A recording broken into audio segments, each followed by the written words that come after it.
ICI, programa Entre Livros. Entrevistas com autores, organizadores e especialistas em livros, com foco no conteúdo da obra. Apresentação, Rosimeire Salles. Olá, você que nos acompanha. Estamos iniciando mais um Entre Livros nessa sexta-feira, com duas convidadas. Diana Viveiros é pesquisadora especializada em segurança internacional e direito internacional dos direitos humanos, mestranda em estudos estratégicos da defesa e da segurança internacional. Ela é também membro da Academia Brasileira de Direito Internacional e Associação Brasileira de Estudos de Defesa, pesquisadora da Rede Brasileira de Pesquisa sobre Operações da Paz, Rebra Paz, e é também autora do livro Curtindo a Vida Acadêmica Produtivamente, Estratégias para Levar a Faculdade com Leveza. Então, Diana, seja muito bem-vinda. Obrigada, olá, boa tarde a todos os ouvintes. E nossa outra convidada é Viviana Passos Gomes, ela é especialista em Direito Ambiental e Direito Internacional, é doutora em Direito Público pela Universidade de Sevilha, tem pós-doutoramento em Direito Ambiental pela Universidade de Castilla-La Mancha, né? Autora também do livro La Gestión Participativa de las Aguas en Brasil e Espanha. Ela também trabalhou na OCDE, em Paris, na preparação e elaboração do relatório sobre governação das águas no Brasil, é isso? Governança das águas do Brasil. Ah, governança. Então, Viviane também, seja bem-vinda. Muito obrigada. E hoje a gente tem a honra de apresentar o nosso primeiro livro em inglês. O título do livro delas é Legal Protection for Environmental Migrants, Current Challenge and Ways Forward, que significa proteção jurídica para os migrantes ambientais, desafios atuais e caminhos futuros. Então, a gente tem aí o primeiro livro, né, em inglês, mas nós vamos estar falando em português aqui, tá, gente? Então, vocês não se preocupem, que todo mundo vai entender. Então, é o seguinte, primeira pergunta que eu gostaria de fazer para vocês é, o que vocês estão chamando de migração ambiental? Bom, em primeiro lugar, boa tarde a todos. É um prazer enorme estar aqui. Muito obrigada, Rose, pela disponibilidade de trazer a gente aqui. Bom, quando a gente fala de migração ambiental, de migrantes ambientais, em primeiro lugar, a gente tem que considerar que existe um grande debate terminológico em torno desse tema, né? E esse debate terminológico, ele vai muito em torno daquilo que se tem publicado. A maior parte dos autores, eles consideram uma terminologia que a gente considera que não é a mais correta, e que no nosso livro nós usamos migrantes ambientais. A maioria dos autores, né, principalmente aqui no Brasil, grande parte das publicações, elas chamam de refugiados ambientais. Né? E no livro nós esclarecemos e justificamos por que nós consideramos que essa não é a terminologia mais adequada, né? Mas os migrantes ambientais, de um modo geral e bem genérico, são aquelas pessoas que precisam, né, por algum motivo relacionado a alguma causa ambiental, se deslocar, né, do seu ambiente, do seu local de origem ou da sua residência habitual, né, para poder ter uma condição de vida melhor. E esses fatores, né, que envolvem esses motivos que levaram essa pessoa a migrar por decorrência do meio ambiente, muitas vezes eles podem envolver inúmeros fatores, né? Então, por exemplo, se a pessoa decide voluntariamente fazer essa migração ou se ela é efetivamente forçada, né? Só uma dúvida, esse termo, então, migração ambiental, vocês que criaram, é isso? Ou já existe? Não, esse termo já existe. Ah, tá. Né? Esse termo já existe, é uma terminologia, inclusive, que tem uma definição da Organização Internacional para Migrações, a OIM, né, que recentemente, inclusive, passou a fazer parte das Nações Unidas, como Agência das Nações Unidas para Migrações. Eles já trazem esse conceito.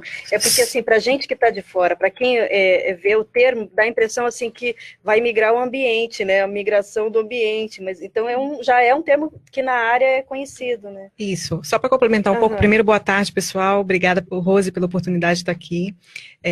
O nosso capítulo 2, ele traz toda essa discussão terminológica. Internacionalmente, existem 3 termos que são muito usados, que é refugiados ambientais, como a Diana estava falando, que é o termo mais conhecido no Brasil, por exemplo. Na mídia fala muito em de refugiados ambientais.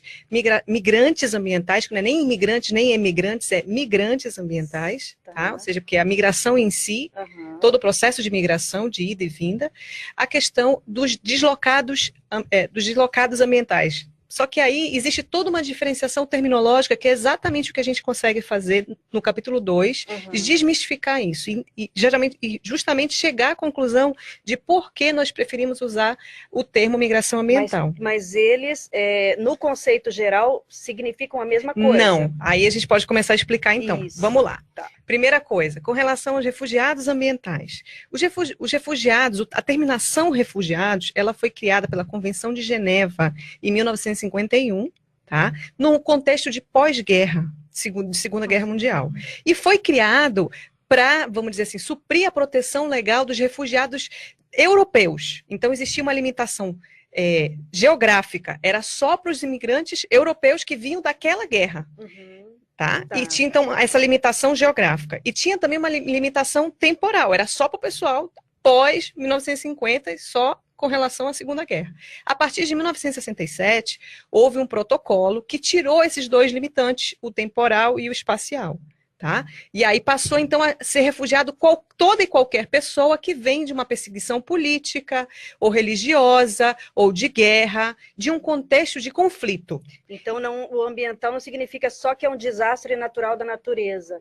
É qualquer tipo de migração. Não, isso é o refugiado. Compulsório. Essa é a questão do refugiado, Poxa, tá então bom? Não, então vamos lá.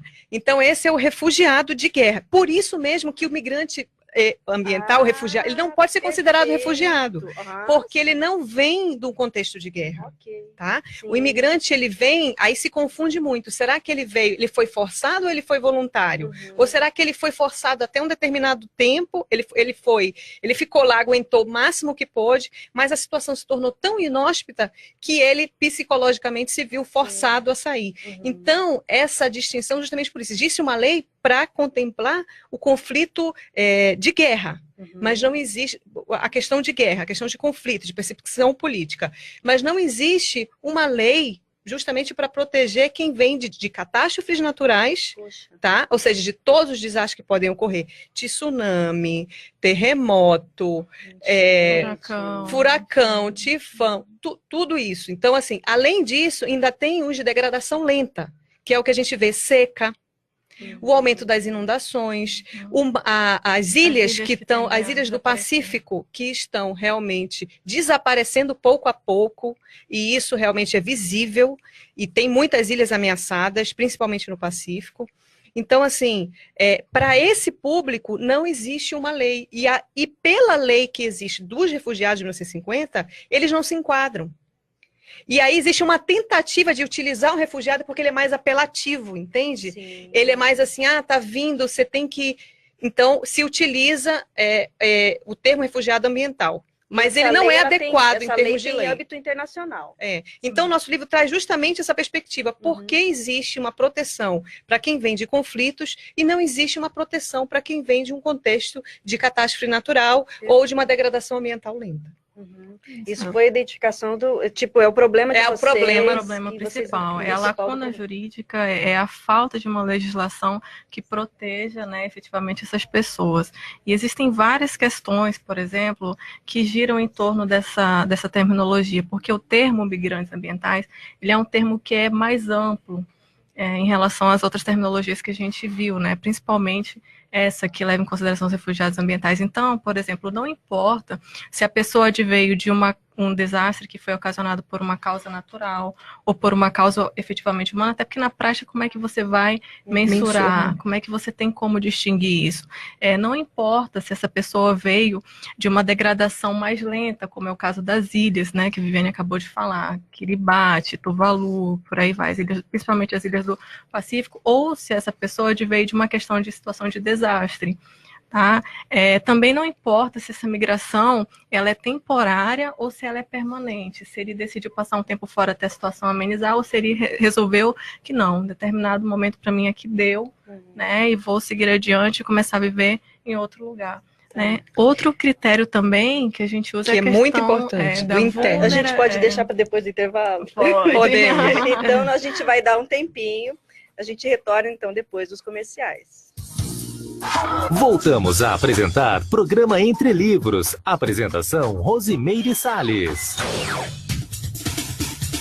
Você sabia que a Rede Azteca é certificada pelo Programa de Qualidade da Petrobras, de olho no combustível? E quer mais um bom motivo para abastecer nos postos Azteca? É o Programa Petrobras Premia. Programa de fidelidade onde você acumula pontos toda vez que abastece e consome nas suas lojas. Postos Azteca, revendedor autorizado Petrobras há mais de 40 anos, atendendo você em 6 endereços em Foz do Iguaçu. Abasteça com garantia de qualidade e atendimento diferenciado. Escolha pelo mais seguro. Postos Azteca, revendedor Petrobras por excelência na Terra das Cataratas. Uma vila para chamar de sua. O Vila Florata é um bairro único, localizado na Avenida Felipe Vancher, a 200 metros do Consalter, próximo ao Maimabu Interlúdio, uma das regiões que mais cresce na cidade. O Vila Florata está entregue e pronto para construir. Últimas unidades de lotes com 360 metros. Infraestrutura completa e condições imperdíveis. Entrada de 10% e saldo em 140 vezes direto com a loteadora. Plantão de vendas no local. CCIA Imóveis. Telefone 45 3523 1626 ou acesse www.cciaimoveis.com.br. Suas próximas férias podem ser incríveis em destinos como Orlando, Miami ou Las Vegas. Ou em frente ao Blue Park, um dos maiores parques aquáticos do sul do Brasil. Venha conhecer Maimabu, o melhor negócio para quem busca férias inesquecíveis sem preocupações. Agende sua visita pelo 45-3521-2080 e conheça o apartamento modelo. As melhores férias da sua vida estão no Maimabu. E o passe é livre para as atrações do Blue Park. Você acabou de ouvir Programa Entre Livros, com Rosimeire Salles. De volta na próxima sexta, à 13h, aqui na RCI.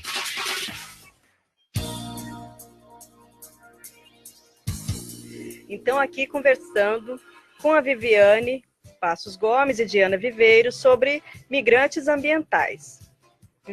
Diana. Bom, então, gente, como eu estava falando, né, os principais critérios que vão abranger o conceito de migrantes ambientais, que a gente falou no último bloco, primeiro, se a causa é natural ou humana, se essa degradação ela foi mais lenta, ou se ela foi efetivamente em relação a um desastre, né, se é temporário ou permanente, se é interno ou transfronteiriço, ou seja, né, se requer uma mudança de país, internacional. A Viviane vai falar um pouquinho mais. Exatamente, ela inclui então todo esse contexto. Não importa se ele é interno, se ele é temporário, se ele é permanente. Ele é um conceito muito tá falando mais... dentro do país. Dentro do país. Ele é muito mais abrangente, por isso ele contempla todas as pessoas. Porque não adianta criar um conceito, uma proteção legal e abranger só um grupo de pessoas. E o outro grupo de pessoas que também está sendo atingido por alterações climáticas ou ambientais, no sentido mais amplo, também vão estar prejudicadas. Então, esse conceito ele é mais inteligente porque ele é mais abrangente.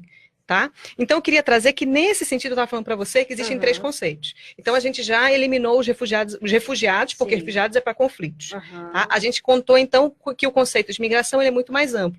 E o conceito de deslocados, é justamente com relação a essa questão, ele é só para deslocamento interno. Então, ele só contemplaria a migração ambiental dentro do país. Por exemplo, se acontecesse uma catástrofe natural, um terremoto em São Paulo, e aí a proteção seria dentro do país. Então, o país já tem tem autonomia, tem a soberania para decidir suas próprias leis de proteção. Que teve lá em Minas, né, exato. O país, isso já está decidido, isso não é uma problemática. A problemática ela é internacional, ou seja, não existe uma lei internacional que garanta a proteção legal desses migrantes. Certo? Então, aí entra, então, por isso que a gente não ficou nem com refugiados, nem com deslocados. A gente adotou, então, o termo migrantes ambientais. Com relação a essa questão, eu queria entrar também que existe uma grande dificuldade de alcançar, de chegar a números exatos de quem são esses migrantes ambientais. Por quê?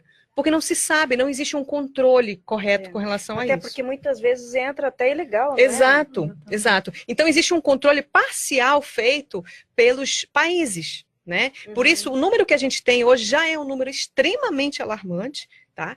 Que ele diz que de deslocados internos, ou seja, de migração ambiental dentro do país, já chega a 135 milhões de pessoas. Nossa, é muita gente. Vale ressaltar, né, que só já em em 2017, salvo engano, a ONU divulgou um relatório dizendo que o número de deslocados de guerra já ultrapassava os números relacionados à Segunda Guerra Mundial, em torno de 50 milhões. Né? Então, só os deslocados por conflito são em torno de 69 milhões, e quando a gente pensa na problemática ambiental, esse número vai para 135 milhões, ou seja... A população mundial cresceu muito também. Exato. Né? Aí você tem... Mesmo assim, é assustador, né? Aí você tem, ou seja, a gente não consegue dar conta nem com relação à lei que já existe para esses 69 milhões. E esses dados todos são da ONU. Esses dados são todos dados internacionais, realmente oficiais. Então, você imagina ainda criar lei, por isso existe uma grande resistência dos organismos internacionais de fortalecer esse debate, porque o problema existe, mas a questão é, eu não quero assumir esse problema. Os estados não têm interesse em assumir esse problema, porque como é que eles vão absorver toda essa população? É muita gente para entrar em vários países. Então, se legaliza e se realmente se cobra de cada estado que eles recepcionem também, além dos imigrantes ambientais, dos imigrantes que vêm de conflitos, que se receba também os imigrantes ambientais, então os países não têm estofo. Então, existe essa resistência. Mas é uma questão inevitável. Tá aí, as coisas estão acontecendo, a gente liga a televisão todo dia, tem um caso de uma inundação, de uma seca, de um terremoto, de um tsunami, e é um caminho sem volta, é isso que a gente quer chamar realmente a atenção. Então, na primeira parte do livro, a Lidiana vai falar um pouquinho, a gente traz então todo esse desafio, todos os desafios, os desafios atuais, o que a gente tem de problemática. O primeiro capítulo traz essa questão de números, compara com os conflitos, um dado importante, por exemplo, a Síria... A guerra da Síria de 2010 para cá gerou 12 milhões de pessoas. Muita gente. Muita gente. E está gerando toda essa crise de migração ambiental na Europa. Agora, você imagina 135 milhões que já vem aí acumulado? Né? Internamente só. Fora os migrantes que estão realmente fazendo essa... Isso no período de 2012 a 2017. Isso, acumulado de 2012 a 2017, que eles só começaram a analisar isso agora. Então é tudo muito recente, é tudo muito... Sabe assim, o direito ele é muito dinâmico. Então as coisas vão acontecendo... Nem tem interesse Exato. Que isso aconteça. Né? As coisas vão acontecendo, os problemas vão ocorrendo e a lei não acompanha. E a população vai ficando sem proteção. Sabe? E o interesse econômico e político, ele é de rechaçar o direito humano. Então, entra a questão aí muito do direito humano, que a Diana pode complementar também. Não, eu queria complementar, principalmente em relação a essa questão da nossa mesmo primeira dificuldade que a gente encontrou a escrever o livro, foi essa questão numérica. Porque para a gente ir atrás de uma proteção jurídica, é importante saber quantas pessoas precisam, né, dessa proteção, quem efetivamente são essas pessoas. Então, a gente vê que existe uma diversidade de metodologias, mas a maior parte das metodologias, por exemplo, quem fornece dados sobre migrações, geralmente são os censos dos estados. Né? Então, cada país vai ter a sua própria metodologia, então isso é muito conflitante quando você precisa desses dados, desses números consolidados. A boa notícia é que existem organizações internacionais, como a própria OCDE, a própria OIM, a Organização Internacional para Migrações, né, que estão já demonstrando não só o interesse, mas acompanhando essa necessidade de esclarecimento em relação aos dados e criando metodologias cada vez mais sofisticadas para poder trazer esses números, né, à tona aí para a população, né? Vocês lançaram esse livro já em outros países, né?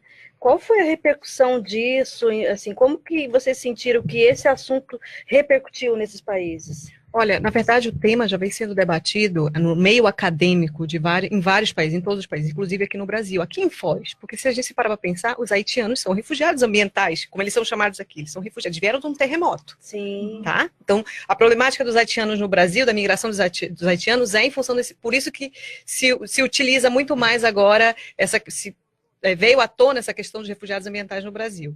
Tá? Ainda que a gente já conversou que o termo não é adequado, seria imigrantes ambientais. Sim. Mas isso também é uma coisa dentro do Brasil, isso já é discutido dentro do Brasil no meio acadêmico.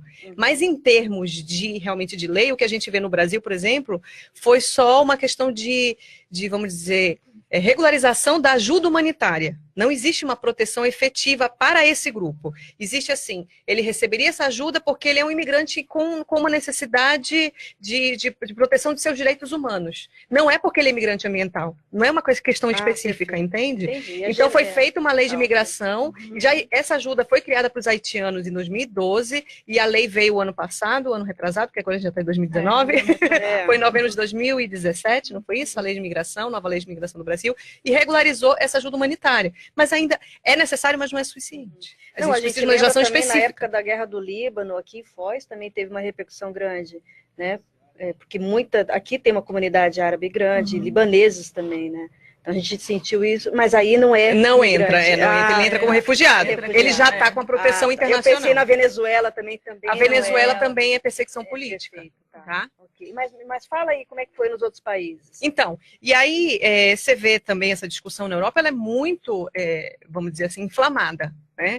Mas agora, porque ainda que exista, foi lançado agora, foi feito nos últimos 2 anos, desde setembro de 2016, que marca o início da construção desse livro, da ideia, de quando surgiu a ideia para fazer esse livro, existia uma movimentação numa conferência geral da ONU em Nova York, onde eles começaram a idealizar algo mais concreto em termos de migração internacional, e aí incluir os imigrantes ambientais a nível internacional também.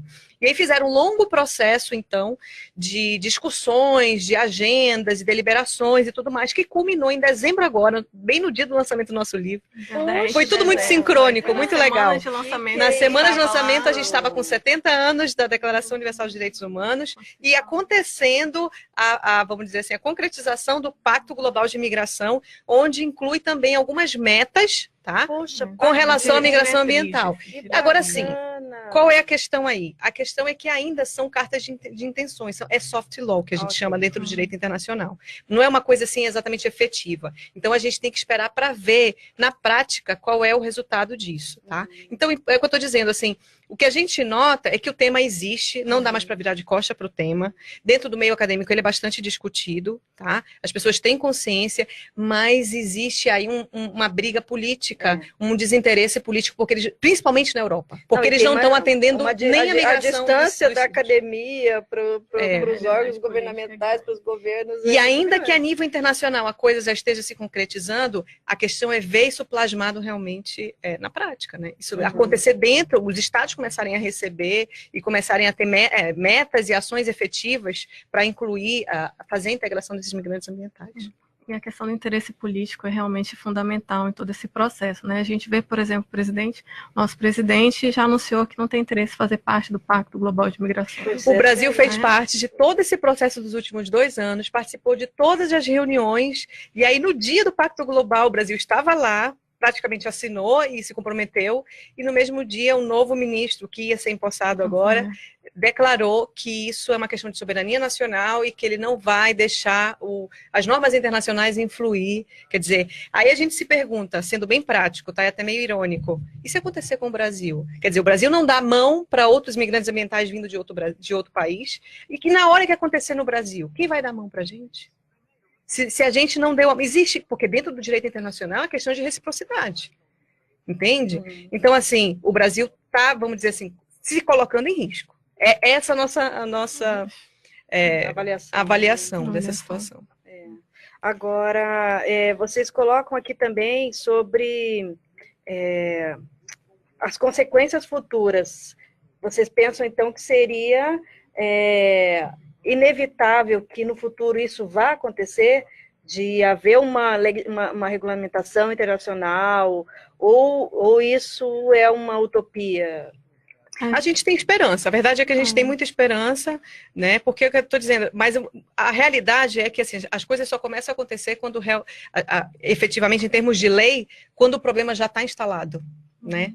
Essa é uma cultura não só nacional, mas também internacional. Então, é justamente esse alerta que a gente quer trazer no livro, de que, assim, poxa, vamos esperar pipocar tsunami para todo lado, terremoto para todo lado, para a gente dar a mão e dizer assim, poxa, vamos criar uma situação em que todo mundo se ajude, se ampare. E nesse pacto, muitos países se recusaram a assinar. Como é que foi a participação Não, dos foi países? bem positiva, foi bem participativa. Então é uma primeira iniciativa bem, né, assim, que está representando um avanço, né? Atrasada já, diga-se de passagem, mas já é alguma coisa. A gente considera que o Pacto Global sobre Migrações, na verdade, ele é uma sementinha que está sendo plantada. No nosso viés, e até a gente traz isso no livro, o pacto por si só, ele não atende às necessidades dos migrantes ambientais.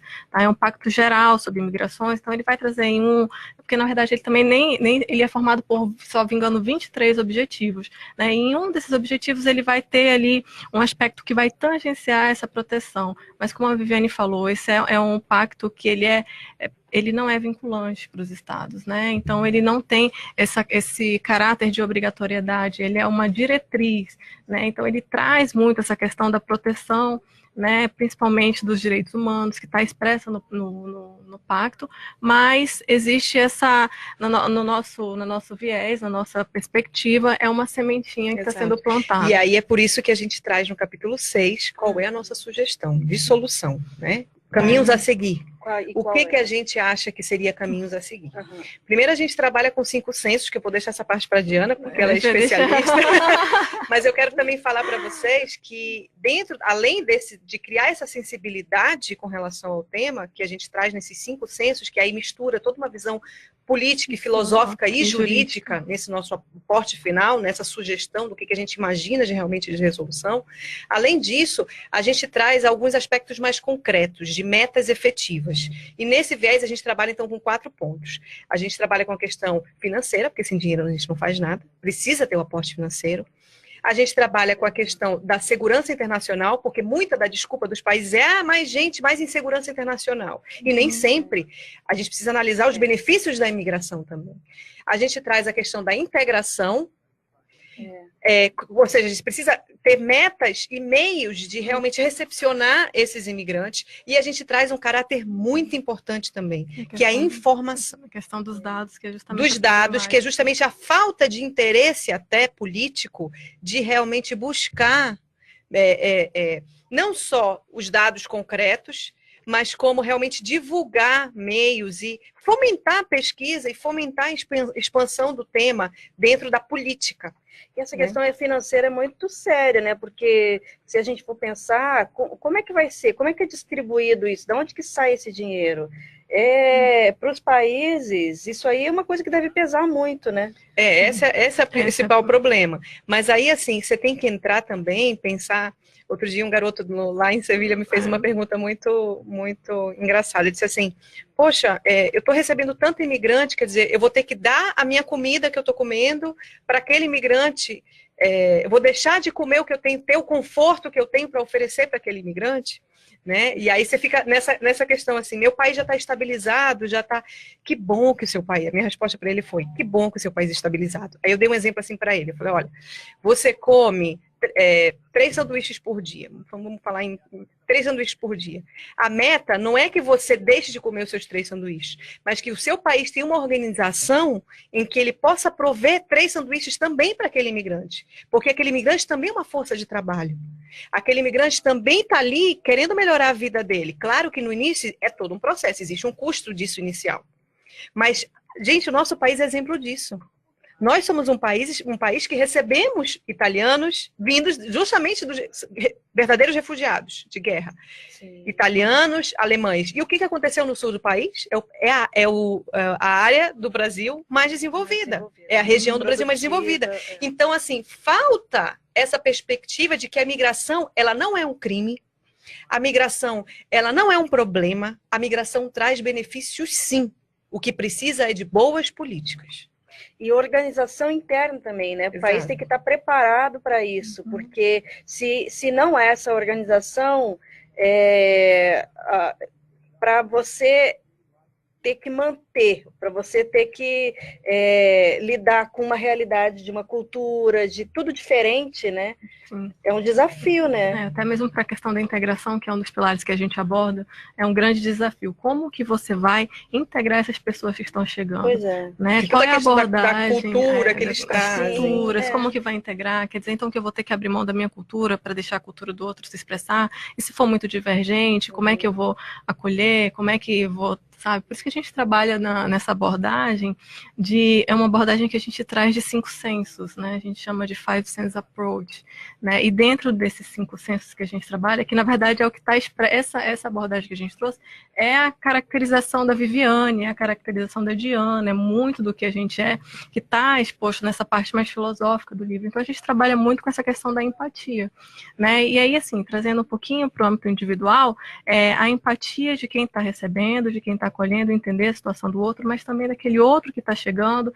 de entender que eventualmente aquele que está recebendo pode encará-lo como uma ameaça, entendeu? E ambos terem essa noção de compreensão, de intercompreensão um com o outro, né? Claro que quando a gente trabalha os 5 sensos, a gente expande isso para além da característica individual, a gente vai um pouquinho além, a gente trabalha no âmbito... A pergunta é, será que eu não estou negando a assistência que vai me fazer falta amanhã? Não, será que amanhã isso não pode acontecer aqui? O Brasil? É isso que eu estou dizendo, essa questão da política brasileira. E também uma visão de pequeno, médio e longo prazo, né? Porque pequeno prazo, se você for pensar, é um custo. É um custo. Claro, o custo inicial vai existir. É um desafio, né? São situações novas, mas com o tempo aquele povo vai trazer um resultado até diferente, né? Inclusive do multiculturalismo, que é muito positivo. Exemplos, né? A pessoa chega, ela abre lá um negócio com a comida típica do lugar dele. Então, assim, tem vários exemplos que eu lembrei de um rapaz que estava vendendo na rua, assim, sabe? Tipo, vendendo sanduíche, estava vendendo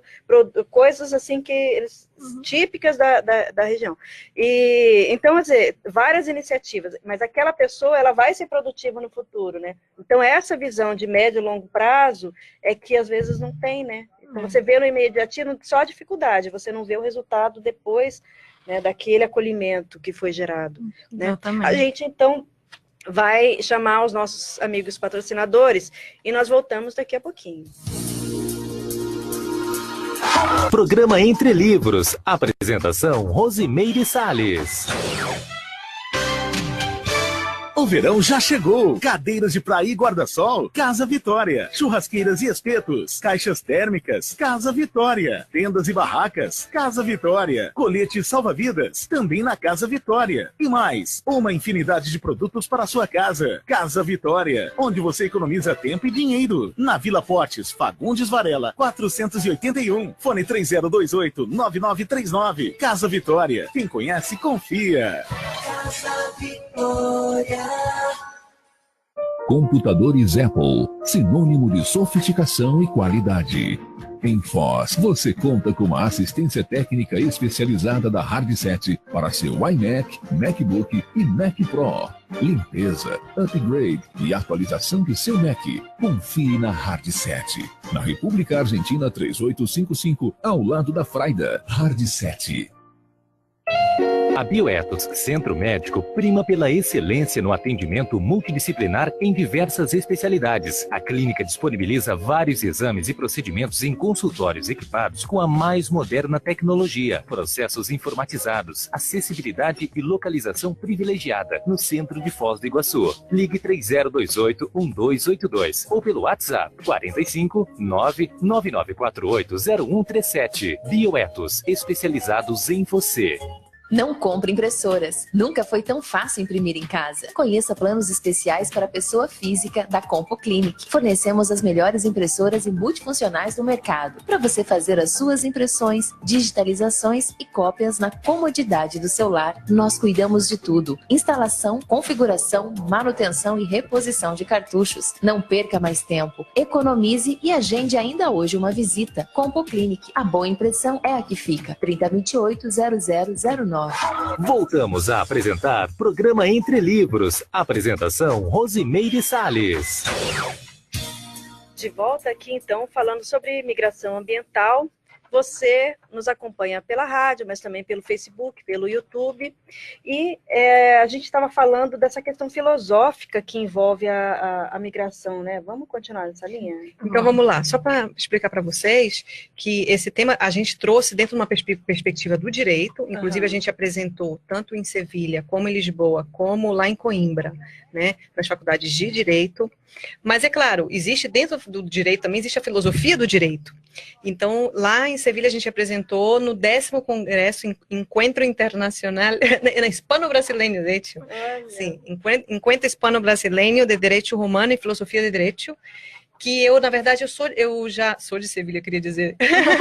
Eu morei em Sevilha durante 7 anos e venho acompanhando esse encontro. Vão muitos brasileiros para lá discutir toda essa temática, não só de direitos humanos, mas também de filosofia. Então, foi muito rico esse nosso debate. Tinham muitos professores doutores e alunos também de mestrado, brasileiros, né? Porque foi legal que a gente faz essa interação. E lá em Sevilha, em Coimbra, também a gente trabalhou dentro do Centro de Estudos Sociais, que também tem uma abordagem mais jurídica, existe um doutorado lá, que também foi uma parte do meu doutorado, foi feito lá. Existe uma abordagem também feita dentro da questão de filosofia, mas também dentro do direito. Mas essa área envolve muita sociologia também, né? Exato. E aí, dentro desses censos que a gente trouxe, tem muito mais para a gente aprofundar, sabe? A gente nota que assim... a gente quer começar a gerar esse senso, como, assim, a questão dessa conscientização de que isso é possível, de que é necessário, né? Mas é um trabalho de formiguinha. Mas a gente espera, assim, justamente estar plantando essa sementinha. Lógico. A questão dos censos que a gente trouxe, na verdade, a gente se dedicou no livro um capítulo para falar sobre eles, mas não foi um capítulo integral, né? Ficou uma parte do censo. Então, a gente sentiu, terminaram os lançamentos lá na Europa, e a gente ficou, cara, ficou uma lacuna que a gente precisa trabalhar, a gente precisa trazer isso à tona, porque isso guia muito do nosso trabalho, né, da nossa perspectiva. Embora seja uma perspectiva filosófica, a gente está sentindo essa necessidade de trabalhar, né, e muito do que motivou a gente a trazer esse debate dos censos, né, Five Sense Approach, que é a abordagem dos 5 censos, foram justamente a necessidade de reflexão que a gente trouxe, né, por exemplo, quem de fato são as organizações que poderiam liderar, né, um trabalho conjunto para poder chegar a um resultado favorável que seja o melhor para todos. Como que essas organizações podem trabalhar com relação a isso? Isso gerou muita discussão. Isso foi um pensamento muito construído ao longo dos 2 anos do livro. Que não é só essa instância que existe internacional que vocês falaram. Isso, não é o Pacto Global. O Pacto Global envolve todas as instituições. Uma organização. Exato, não, eles são muitas organizações. Tem uma que lidera, que é a OIM, mas a gente também, foi aí que a gente chegou nesse ponto de realmente formatar e verificar dentro do que já acontece. Porque o que acontece? Existem muitas iniciativas esparsas. É como se cada um fizesse um pouquinho, mas, poxa, esse pouquinho, por que não se une? Porque não é questão de centralizar, é questão de organizar a demanda, entende? E aí a gente sentiu, a nossa proposta é justamente de unir, então, toda a questão, reunir tudo em 2 órgãos, para não deixar um só, para não deixar um chefe, né? Só um chefe. Seria... Até porque são as especialidades diferentes, acabam se complementando. Quais são as 2 especialidades que a gente está falando? Migração e meio ambiente. Então, existiria a OIM, que é a Organização Internacional de Migração, e a UNFCCC, que é a organização, então, da ONU, que faz toda vamos dizer assim, normatização e toda a integração com relação às mudanças climáticas. CC, câmbio climático, mudanças climáticas, tá? Que as mudanças climáticas é o principal fator, realmente, de catástrofes naturais, né? Então, por que não unir esses 2 órgãos? Em vez de eles trabalharem separado, por que eles não atuam em conjunto? Em momento algum eles trabalham? Agora, no Pacto Global, eles estão começando a tratar. Mas essas outras instâncias também não, cada uma vai no seu âmbito. Aí tem muita ONG, tem muita iniciativa que trabalha, por exemplo, só com público, só com ajuda humanitária, né? Ou então trabalha... Então, assim, não é muito bom, já é alguma coisa. Ou então trabalha com as 2 coisas. Né? Trabalha com refugiados e, por exemplo, o Acnu, né? Que é o de refugiados. Eles não negam assistência humanitária para um migrante ambiental. Eles não negam, até porque seria uma questão de direitos humanos. Né? Mas... e não precisaria também, de certa forma, ser tão específico. A questão é que você pode centralizar isso, em vez de ficar várias iniciativas. A necessidade de coordenação de esforços, sabe? Em prol de um bem maior, entendo dessa forma. É isso. Né? Existem várias iniciativas, todas elas são muito espraiadas. Uma visão mais de conjunto. Exatamente. Exato. A necessidade de coordenar, de unir para não perder esforços que estão sendo direcionados. Até recurso financeiro. Recursos. Né? Então, a gente entende que há essa necessidade de centralização dos trabalhos, né, de modo geral, para poder trazer mais coesão, de fato, para o trabalho, né? E aí você estava falando que existem alguns censos, né? Ah, sim, dos censos, né? Então, a gente faz várias perguntas, né? Quem, como, onde, quando, o que e por quê. E uma das perguntas que motivou foi justamente isso. Como a gente pode ajudar a desenvolver uma responsabilidade compartilhada, né? Tratando dessa questão da responsabilidade mesmo, que é individual, parte do indivíduo, mas que ela parte também para todos os estados, né, diante dessas questões, desafios de meio ambiente e de direitos humanos e migrações ambientais na série que a gente vive, né? Então é nessa parte que a gente traz essa abordagem mais filosófica. Essa responsabilidade compartilhada que você está falando é entre os países, né? É a responsabilidade de todos, porque se a gente for pensar, de fato, a responsabilidade prioritária é do Estado, né, daquele estado onde ocorreu efetivamente o desastre, né, aquele estado que tem de garantir os direitos básicos daquele indivíduo. Mas, eventualmente, se aquele estado não tem condições de garantir, e aí, o que vai acontecer com essas pessoas? Então, a gente fala de uma responsabilidade compartilhada, né? Então, aí, para responder a essa necessidade de responsabilidade compartilhada, que a gente traz os 5 sensos, né? Em espanhol, 5 sentidos, e em inglês, 5 sense approach. Então, o primeiro seria um senso de empatia, que é justamente aquilo que a gente tratou anteriormente, que é a necessidade de você se colocar no lugar do outro, de você entender que determinado estado naquele momento está vivendo uma situação difícil, que você não pode abrir mão de ajudá-lo eventualmente, porque eventualmente pode acontecer um desastre natural ou alguma situação ambiental no seu próprio país. Então é se colocar no lugar do outro, e aí não se colocar no lugar do outro somente sendo o estado receptor, mas também aquele que vai precisar eventualmente, que vai desencadear a situação, né, de migração, que sofreu, no caso, o evento ambiental. Então, é aquela necessidade que você tem de intercompreensão, né, que é o primeiro senso que a gente trabalhou.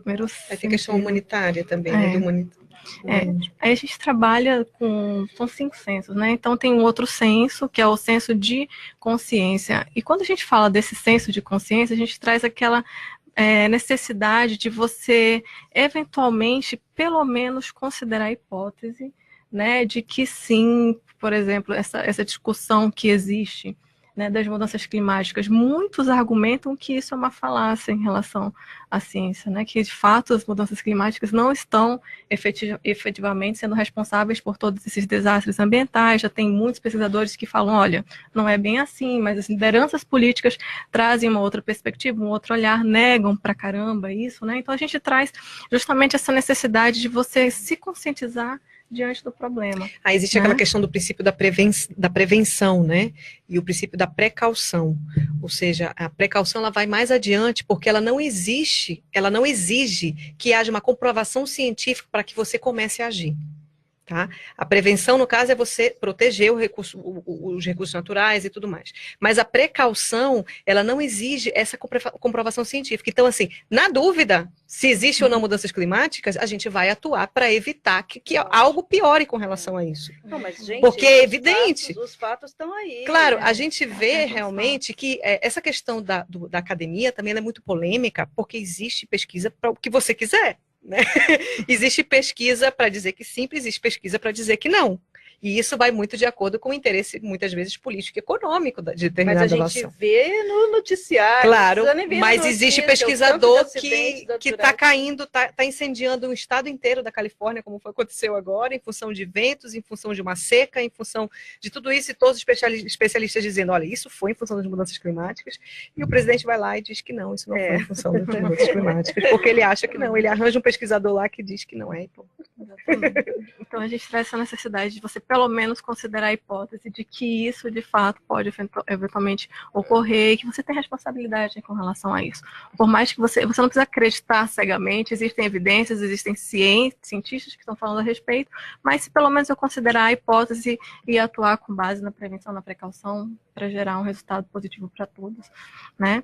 E aí entra também a questão do senso que a gente chama senso de humanitarismo, né, que seria basicamente a ênfase no ser humano, ou seja, é a ênfase de que todo ser humano de fato deve e merece ser ajudado em fases difíceis, em situações de crise, em situações delicadas, como são essas situações que acontecem no caso dos migrantes ambientais, né? Vale ressaltar que esse senso de humanitarismo ele vai ter uma relação direta com o senso de empatia. Direitos humanos também, né? Também. Como que chama? Direitos humanos... Humanitária, ajuda humanitária? Não é um código, é uma lei, é uma declaração. Declaração Universal dos Direitos Humanos, sim. Tem relação direta, né? A gente fala, na verdade, porque a gente traz essa perspectiva mais filosófica, mas a gente trabalha muito essa questão dos direitos humanos no livro. Tem um capítulo dedicado para falar sobre a questão dos direitos humanos e o que existe hoje de legislação. Que tangencia, porque como não existe uma legislação específica, existe alguma coisa que de alguma forma pode proteger, mas de uma forma muito incipiente ainda. Genérico. Né? E o que acontece é que, na verdade, vários autores trazem as suas taxonomias para suas pesquisas, né? Então, você vai encontrar autores que trazem 7, 8 categorias, e o que há em comum em todos esses pesquisadores é que eles sempre trazem 2 categorias básicas, e que é o que a gente adota no livro, né? Que é a perspectiva de proteção dos direitos humanos e do direito ambiental, né? Que a gente considera isso o grande balizador, né, de qualquer iniciativa que a gente precisa ter de proteção em relação aos migrantes ambientais. Né? Então, assim, esse senso de humanitarismo, ele vai ter uma relação com a empatia, porque primeiro eu me coloco no lugar do outro, em seguida eu ajo em relação a ajudar o outro, né? Então, essa conexão. A gente pode, então, daqui a pouco, depois dos comerciais, a gente continua aqui falando sobre migração ambiental. Programa Entre Livros. Apresentação Rosimeire Salles. Atenção você que vai montar, reformar ou construir. A Friletras trabalha com letras caixa, letreiros em aço cortem, aço inox, aço pintado, revestimento de fachada, brises, placas de sinalização, homenagens e inaugurações. A Friletras é uma empresa premiada em comunicação visual há mais de 25 anos. Pensou em letreiros? Pensou em Friletras. Acesse o Facebook Friletras. Seja visto para ser lembrado. A sua logo é a nossa marca. Telefone 3029-2910. More bem no melhor apartamento 3 quartos de Foz do Iguaçu. Conheça o Iguaçu Premium Residence, a 5 minutos do centro da cidade, próximo ao início da Avenida Felipe Vancher, com área privativa de 74 metros quadrados, com sacada, churrasqueira, elevador, playground, espaço para academia, salão de festa e estacionamento. Tudo isso com taxa de condomínio super acessível. Apartamentos prontos, financiados pela Caixa. Visite o apartamento decorado na Rua Carijós, número 90, Jardim Tarobá. Agende sua visita pelo telefone 3523-3000 ou consulte o seu corretor. Iguaçu Premium Residence. Realização Ótima Empreendimentos. Você mora em apartamento ou casa grande? Em alguns locais da sua casa fica sem Wi-Fi ou a conexão fica lenta? Você perde o sinal ao mudar de um cômodo para outro? Chega disso! Temos uma solução para você ter mais velocidade e estabilidade no seu Wi-Fi. Chegou o Kit Linka M3. Ele funciona assim. Nossa equipe instala quantos roteadores forem necessários para o sinal de internet chegar em todos os lugares da casa. Mas não são roteadores comuns. Eles usam uma tecnologia super moderna que dá mais velocidade ao Wi-Fi e muito mais estabilidade. Você pode andar de um cômodo para outro e continuar conectado. Os equipamentos são lindos e super discretos, sem antenas aparecendo. Atendemos qualquer imóvel em Foz. Você só precisa ter um plano de 20 megas ou mais por fibra ou cabo de qualquer operadora ou provedor. Acesse o site www.linkaconc.net.br. Kit Linka M3. Mais velocidade e estabilidade no Wi-Fi para você que mora em imóveis grandes. Você já sabe onde irá comprar os materiais elétricos do seu imóvel? É claro que você sabe! É na Eletromil! Conheça a nossa loja e veja os mais diversos artigos em lâmpadas, lustres, pendentes, luminárias, além de chuveiros e toda a parte elétrica para a sua casa ou estabelecimento comercial. Eletromil, Rua Stanislau Zambrick, 611 Centro, próximo ao Mufato Boici. Fone 3528-8130. Voltamos a apresentar Programa Entre Livros. Apresentação Rosimeire Salles. Então aqui conversando sobre esse assunto muito sério, que é a migração ambiental. A gente está aqui com a Diana e com a Viviane, e a gente queria que vocês comentassem, então, essa parte toda que vocês estavam falando dos censos, né? Que é uma questão mais, digamos assim, da pessoa partindo para o Estado, né? Mais ou menos por aí, não é? Parte de uma noção íntima. Também acaba partindo em determinados momentos, né? Porque você se predispõe intimamente para poder agir em relação ao outro, né? Mas aqui a gente traz numa amplitude mesmo. E como isso pode atingir o Estado. E aí, a Diana vai trazer aí, nessa questão da responsabilidade compartilhada, ou seja, é você trazer esse princípio filosófico, aí a gente pode entrar até em alguns conceitos conscienciológicos, já que a gente estuda conscienciologia também, dessa reciclagem intraconsciencial, de se dar conta de algumas coisas que precisam mudar, até outro tema que eu tenho trabalhado também, que é a questão da cosmoética ambiental, né, de você ter essa noção de multidimensionalidade, ter essa noção de múltiplas existências, e entender que isso nasce da sua ética pessoal, tá? De como você age no seu dia a dia, e isso vai galgando até chegar na ética do Estado. Tá? E nessa ética não só do Estado onde você vive, mas de todos os Estados. Né? E essa responsabilidade compartilhada inclui também essa noção individual, né? Exato. Vai incluir porque a gente vai partir do princípio, de que o menos doente ajuda o mais doente. E quando a gente amplia isso no âmbito das relações interestatais, a gente traz a seguinte premissa: o país menos doente ajuda o país mais doente. Né? E quando a gente fala de país menos doente, país mais doente, na maior parte das vezes, mas nem sempre a gente está falando de questão de vulnerabilidade. Né? E aí entra muito a questão financeira também, de ajuda, né, em relação aos países. Então, é até uma tendência natural, né? A pessoa ela vai sair de um problema que aquele país não foi ou não é capaz de e às vezes não só é capaz, como ele é vítima. Tá? Existe uma relação também de holocarma das nações também, porque muitas vezes, muito da poluição causada no mundo é causada pelos países desenvolvidos e quem paga o preço são os países subdesenvolvidos. Então você vê uma poluição, né, atmosférica, você vê poluição das águas, você vê país instalando as suas grandes indústrias em países subdesenvolvidos para fazer o quê? Para utilizar os recursos naturais, para utilizar mão de obra barata, para explorar um sistema de impostos que é o atrator para aquelas empresas, ou seja, de pagar menos imposto, né? E no final o que ele deixa de rastro? Tudo bem, ele gera empregos, mas ele gera salários miseráveis muitas vezes, ele gera uma superexploração da população e principalmente os recursos naturais com a poluição. Né? Então é essa responsabilidade compartilhada. A gente fala até, de uma certa forma, de um payback, ou seja, de uma certa forma, de uma recompensa por tudo o que eles já causaram a esses países. Né? Não é aquela coisa, poxa, tadinho, eu estou ajudando. Não, você tem responsabilidade nisso. Causar, você causou isso, então vai lá e ajude realmente, porque é sua responsabilidade. E vale ressaltar que hoje talvez a gente não precise de ajuda, mas e amanhã? Né? E a responsabilidade, de fato, é de todos. Não tem como negar que é a responsabilidade, até porque são fenômenos, questões ambientais. Né? Pode acontecer lá, alcançar aqui, como geralmente é o que acontece. Né? Então não dá, efetivamente, para fechar os olhos em relação a isso. Já está provado que a Amazônia influencia no clima de todo mundo. Sim. Então, assim, tudo que acontecer aqui reverbera no mundo todo. Então, nós temos essa responsabilidade com o mundo todo. Né? E essa falta de visão do governo brasileiro atual realmente é vexatória. A gente vê na história da humanidade, né? Ora tem uma região que é mais próspera, ora aquela região está, né, inóspita, ela está degradada, ela passou por uma guerra, e aí aquilo que era o auge, né, o império cai. Então a gente vê que isso, ao longo dos séculos e milênios, acabam acontecendo essas mudanças mesmo, né? Então a gente pensar nisso, eu vejo que é realmente pensar no futuro, né?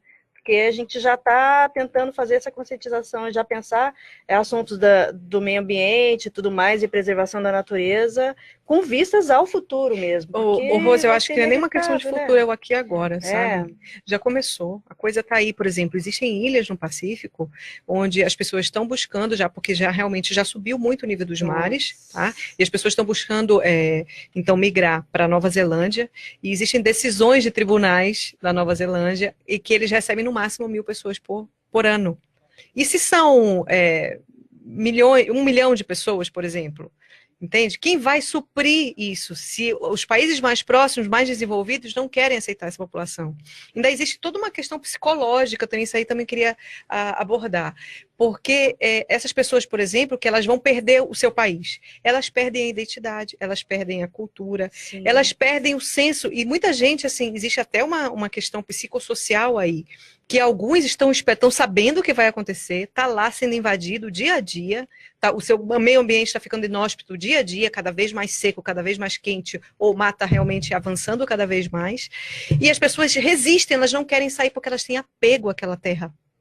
Né? Então, existe também um trabalho psicossocial que a gente pode fazer, e isso também tem muita ligação com a reorganização extrafísica que a gente estuda lá na Conscienciologia, né? Ou seja, de como nós podemos atuar junto com os amparadores, de fazer com que exista uma reverberação, de uma certa forma, uma cosmoética ambiental, e essa cosmoética ambiental, ela repercute tanto no intrafísico como no extrafísico.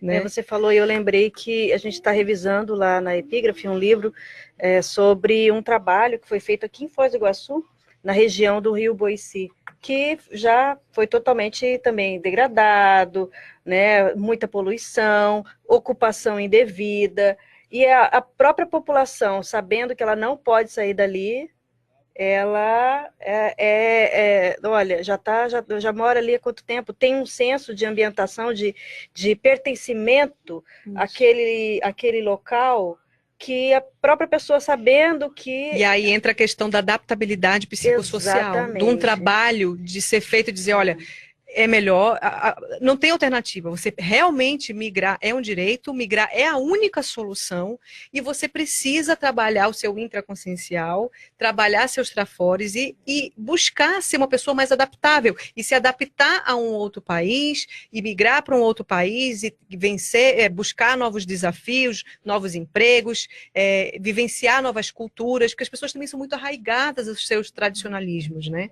E aí a pessoa, ela pode, esse papel pessoal, ela pode, por exemplo, eu lembrei desse caso porque é real, está acontecendo aqui na região, aqui em Foz, e várias pessoas estão engajadas de várias áreas, de várias faculdades aqui. Então, quer dizer, mesmo aqui você pode voluntariamente atuar, né? A gente está com um problema aqui, sério, aqui na cidade. Agora, imagina a hora que a gente pensa nisso a nível macro. Aí a gente, poxa vida, mas o que eu posso fazer? O problema está lá, né? Não, mas a gente também tem problema aqui. Né? A gente pode começar conhecendo a realidade nossa, cada um, né? Cada estado, cada cidade, a pessoa vê como é que está, né? Acho que aí pode ser um primeiro momento, não é não? Eu acho que um primeiro momento muito importante, que eu acho que, assim, que as pessoas já estão começando a abrir mais a mente, é que a imigração, ela é o melhor para todos, entende? Essa cultura da imigração. A gente vê um mundo globalizado que a gente vive hoje, não só com relação à superpopulação, mas a facilidade que se tem hoje de viajar, em todos os momentos da vida, em algum momento nós somos migrantes. Então, você realmente ter essa cultura de imigração, dizer, eu sou imigrante e eu posso receber um imigrante, porque todos somos imigrantes. E aí vem outra máxima da Conscienciologia, que também a gente trabalha no livro, que é a questão de aconteça o melhor para todos. Né? Ou seja, a migração, ela tem esse foco. Né? A migração vai proporcionar esse sentido de que as pessoas, elas podem se unir, existe uma mega fraternologia, existe um universalismo, existe toda uma vontade de que eu possa amparar o próximo e isso seja bom para mim e seja bom para ele também.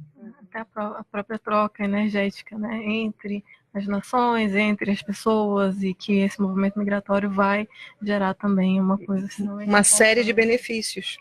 E a gente pensar um pouco no lado bom da migração, né? E no lado bom do acolhimento.